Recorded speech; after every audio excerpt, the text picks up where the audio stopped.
Karere ka Musanze hari umuryango wugarijwe n'amavunja. Umuryango wa Kanyabugande utuye mu karere ka Musanze, umurenge wa Muko, mu kagari ka Cyogo, uratabaza uvuga ko urembejwe n'indwara y'amavunja bakeka ko ashobora kuba ari ay'amarogano. Uyu muryango ugizwe n'abana batanu hamwe n'ababyeyi babo.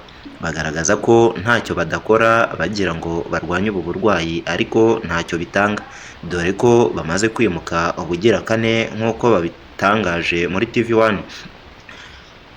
Kanyabugande ari nawe mukuru w'uyu muryango agaragaza ko amavunja barembeje, avuga ko bitari gusa ahubwo akeka ko haba harimo n'amarozi. Yagize ati "Nzibona nanjye ziza gutya amavunja, mva mu nzu nkajya mu yindi, na nyina turi mu nzu ya kane zaramufashe bigera n'igihe zigera ku mabere, hariho n'indogano."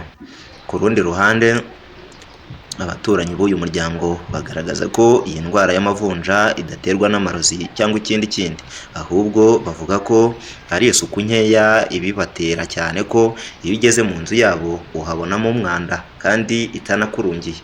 Umwe mu baturage yagize ati "Reka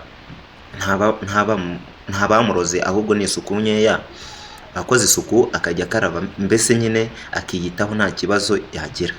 Abaturage kandi bagaragaza ko uyu Kanyabugande ntacyo atakorewe, dore ko yoherejwe n'abajyanama b'ubuzima bakamufasha nk'uko na nyir'ubwite abyihamiriza, avuga ko byabahaye agahenge k'ukwezi kumwe.